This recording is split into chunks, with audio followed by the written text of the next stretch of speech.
All right, this is an assignment on non-uniform circular motion that was adapted from the 1987 AP Physics C Mechanics for response question 1. And it's been changed to become more of like an AP Physics 1 type problem. So for this question, you have an adult who's exerting a horizontal force on a swing that's suspended by a rope of length L and they're holding it at an angle theta with the vertical.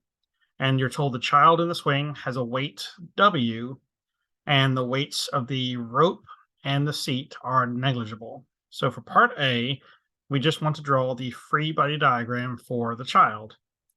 So we're going to start with the gravitational force, which I know is given as W, that's the weight, but I'm going to put it on here as F sub G.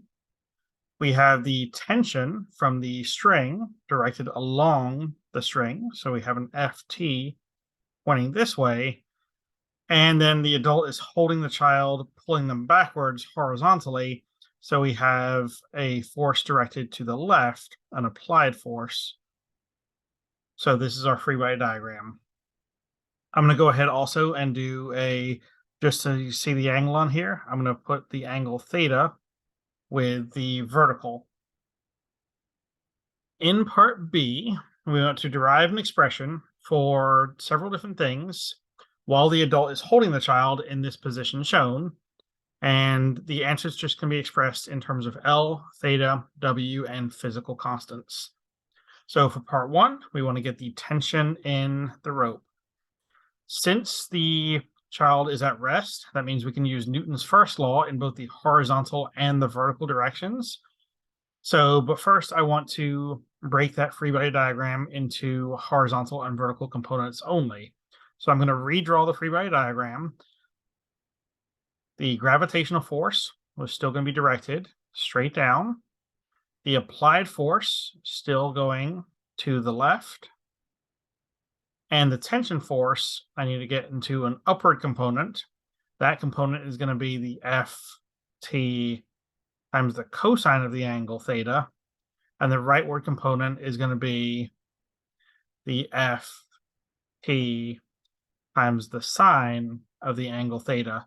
And since the forces are balanced, we can say that the upward force is congruent to the downward force, and the rightward force is congruent to the leftward force.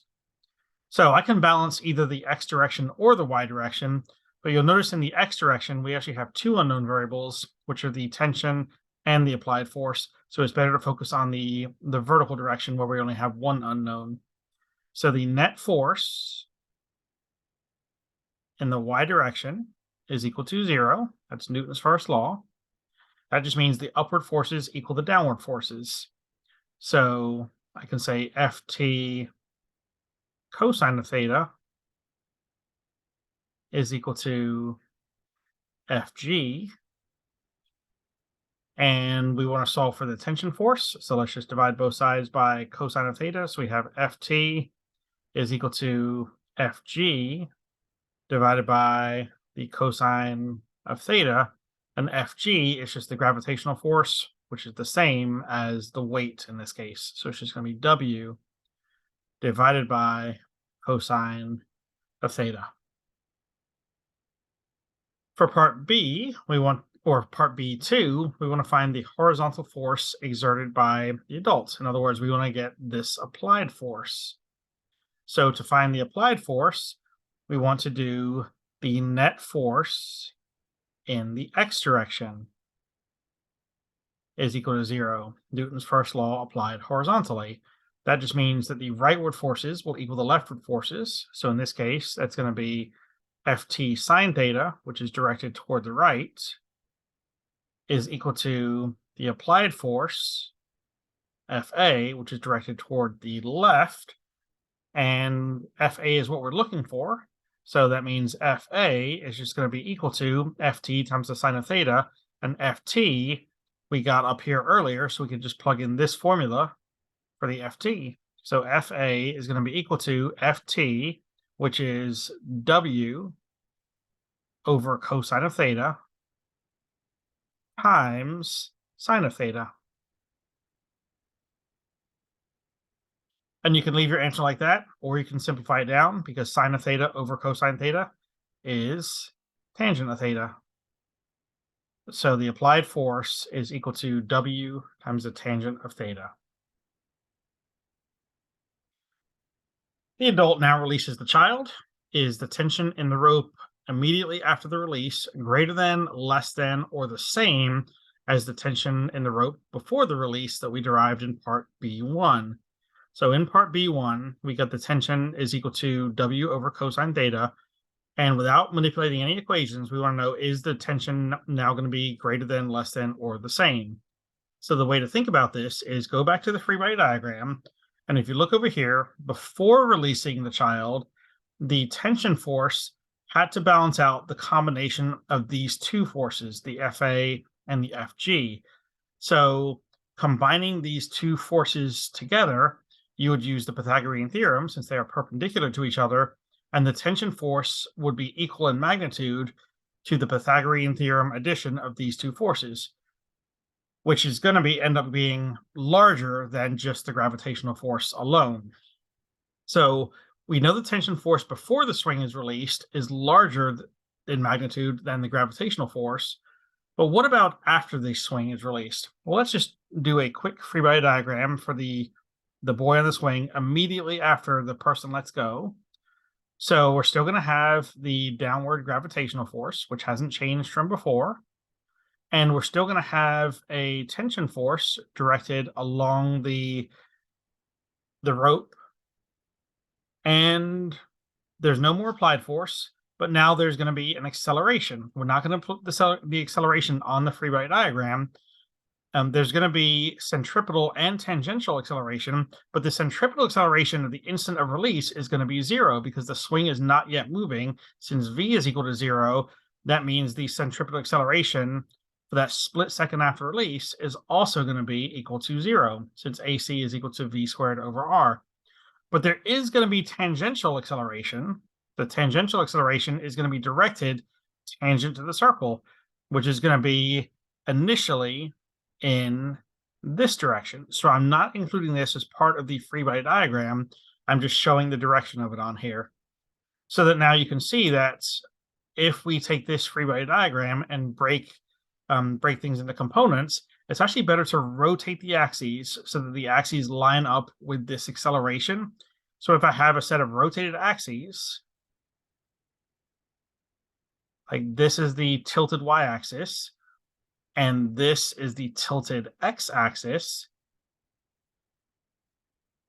If I have the tension force directed along this axis, that gravitational force is now going to get broken into components.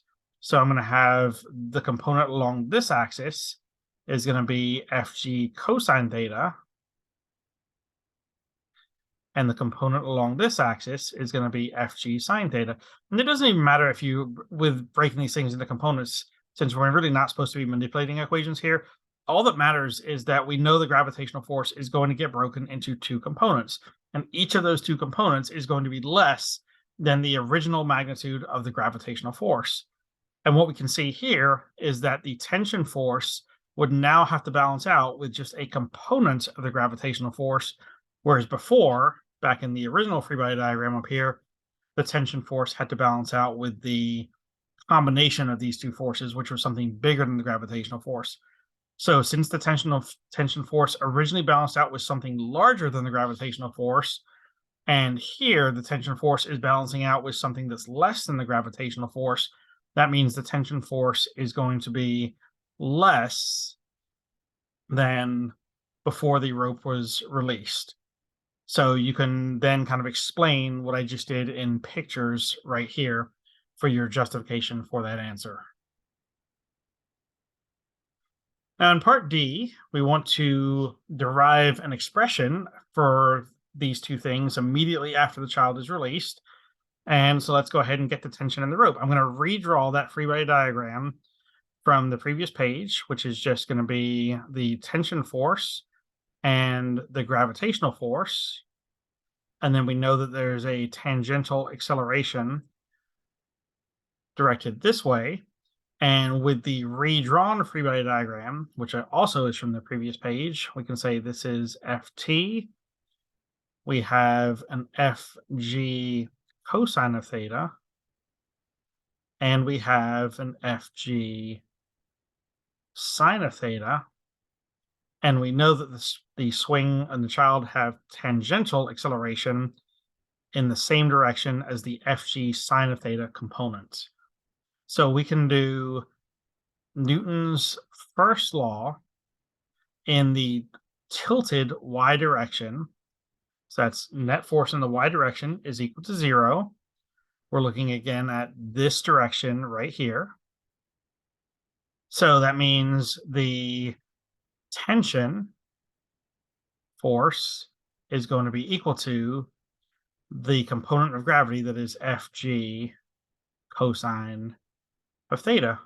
And then the Fg was just equal to the weight of the child. So we can say Ft is equal to W times the cosine of theta.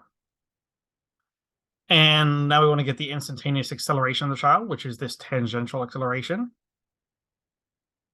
So we're going to do Newton's second law in that tilted x direction. Mass times acceleration, that's tangential acceleration. In the tilted x direction, the only force is going to be the Fg sine of theta, and that's going to be equal to the mass times the tangential acceleration. Since the mass of the child isn't given, we're actually going to end up using the fact that the gravitational force is equal to m times g, so therefore m is equal to the gravitational force divided by g. And this is multiplied by the tangential acceleration. And then you can see that we have an Fg on both sides of the equation, which will just cancel out.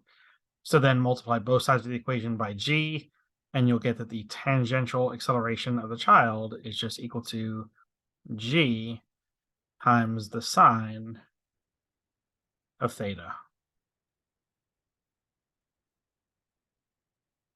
And then in part E, we want to know if the reasoning in part C, which was about the tension being greater than, less than, or the same, we want to see if that reasoning is supported by the expressions derived in parts B1, which was tension equals W over cosine theta, and part D1, which is the tension is equal to W times the cosine of theta. So for any angle less than or between 0 and 90 degrees, cosine of theta has to be a number that is less than 1. It's going to be between 0 and 1. So because cosine of theta is a number less than 1, this expression right here is going to have to end up being greater than W, because we have W divided by a number smaller than 1 is going to be an expression greater than W. And this expression, W times a number less than 1, is going to end up being a number that is less than W.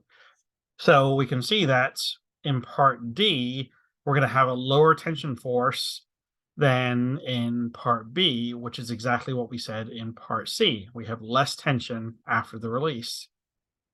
So we can say that yes, we can reference the two equations. We can just say from part B1, we know that the tension force was equal to W divided by the cosine of theta. And from part D1, we could say the tension force was equal to W times the cosine of theta. And then to finish your justification, you could just mention how since cosine of theta is a number between 0 and 1, we know that this has to be something bigger than W, and this has to be something less than W, which means that the tension force before the release is greater than the tension force after the release. For part F, the child now swings down through the lowest point and back up to the same release height on the other side with negligible losses due to friction and air resistance. So we want to derive some expressions when the child is passing through the lowest point on the swing. The first thing we want to derive is what is the change in vertical height of the child from their point of release. This is going to end up just being a purely trigonometric problem, no physics really in here, because the way this is going to look is before the release, this is going to be the child right here. And after the release, the swing has moved down to right here, and we're looking for the change in the vertical height. So if I draw a dotted line over to here, I'm basically looking for this height right here, which is the delta y. Now notice that the length from where the swing is attached to where the child is L, which is going to be L right here, but it's also the L from here all the way down to here. And therefore, this side of the triangle, of this right triangle here, the side from here to here is going to be L minus delta y. So let's look at this right triangle here, and you'll notice that this is the angle theta. So from this angle theta, we know the adjacent side of the triangle, which is L minus delta y, and we know this hypotenuse of the triangle, which is L. So that means we can say that the cosine of the angle theta is equal to the adjacent side, L minus delta y, over the hypotenuse, which is L. And then let's just rearrange this equation until we get delta y by itself. So I'm going to start by multiplying both sides by L. So L cosine of theta is equal to L minus delta y. And let's bring the delta y over to the left side of the equation and bring the L cosine theta over to the right side of the equation. So that'll just give you delta y is equal to L minus L cosine theta. And that's basically your answer right there. You could take it a step further if you want and factor out the L. That's just going to be L times quantity 1 minus cosine of theta. And now let's figure out the tension in the rope for part F2.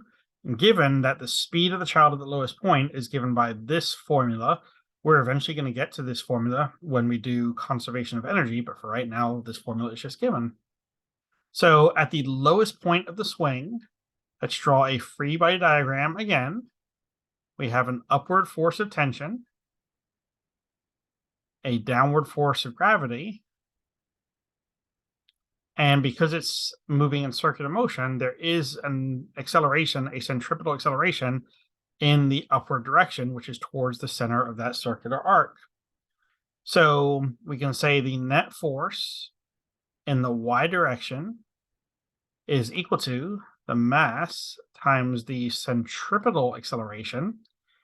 In the y direction, we have an upward force of tension and a downward force of gravity. That's equal to m, and I'll replace the AC with v squared over r, where in this case the r is the length of the string, so that's L. And we are going to be solving for the tension. So I want to get the tension force by itself, so I'm going to bring the Fg term to the other side.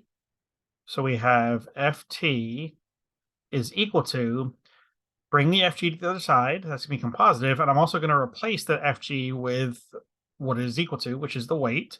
So I have weight plus m times v squared. V squared is equal to this formula. So let's replace the v squared. So v is equal to the square root of this formula, which means v squared is going to be equal to, we'll just get rid of that square root sign. So this is times 2g delta y. And we know from earlier the delta y is this right here. So I can replace the delta y in that formula with L times 1 minus the cosine of theta. And all of this is divided by L. That's the L from right here. So I have the m, the v squared, which is equal to all of this stuff, divided by L, and then I can start simplifying some things down. We also have to get rid of this m right here because the final answer cannot be in terms of m. Remember, m is just the gravitational force, which is W, divided by g. So let's replace this m with a W over g. So what we're left with now is W plus W over g times 2GL times 1 minus the cosine of theta, all divided by L. You see the G and this G will cancel out. This L and this L will cancel out. That leaves you with, let's move it up here, W plus, I have a 2W right here, plus 2W times 1 minus the cosine of theta. Let's distribute that 2W into those parentheses. So this becomes W plus 2W minus 2W cosine of theta. And combine the like terms, W plus 2W is 3W, and then minus 2W cosine of theta. And that's the final answer for this part. For the extra challenge, for students who are intending to take future courses in physics, calculate the numerical value of the release angle theta for which the tension in the rope before the child is released is the same as the tension in the rope when the child passes through the lowest point. And if everything is done right, we should get an answer of 60 degrees. So the way you're going to do this is you can just look at the formula for tension that you calculated before the child was released. That was the answer back in part B. So W over cosine of theta. So W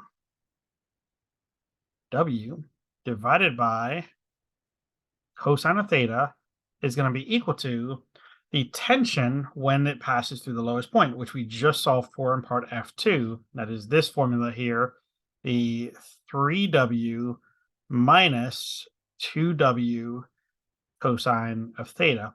Well, we can immediately see that every term has a W in it, so I can cancel those out. And then let's just multiply through by cosine of theta. So multiplying through by cosine of theta, on the left side, it's just going to leave you with a 1. On the right side, I'm going to have 3 times the cosine of theta minus 2 times the cosine of theta, and then times cosine of theta again. It's going to be minus 2 times cosine squared of theta. Let's bring all the terms over to the left side of the equation so it'll look kind of like a trigonometric quadratic. This is going to be 2 cosine squared of theta minus 3 cosine of theta plus 1 is equal to 0. And if you think of like cosine of theta as just being replaced by an x, like x equals cosine theta, this right here is going to be an x squared. This right here is just going to be an x. So you have 2x squared minus 3x plus 1. That's just the quadratic formula. If you go through the quadratic formula and solve that for x, you'll get x is equal to, turns out to be 3 plus or minus the square root of 9 minus 8, which is just 1, all divided by 4. That's going to be equal to 3 plus or minus 1 over 4, which is either going to be 1 or 1/2, depending on whether we use the plus or minus sign.